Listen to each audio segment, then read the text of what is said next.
வீசும் புயலை வார்த்தைகள் கொண்டு அடங்கச் செய்தவர்.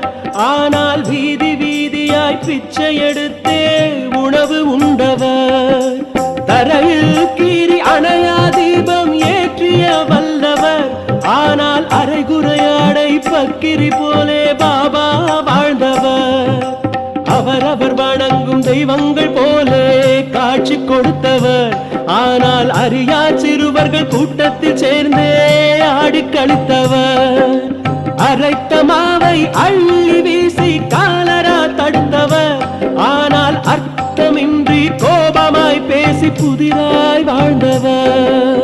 அடக்க முடியாது பாபா லீலைகள். அவரை கணிக்க முடியாது அறிவின் ஜுவாலைகள். அளக்க முடியாது பாபா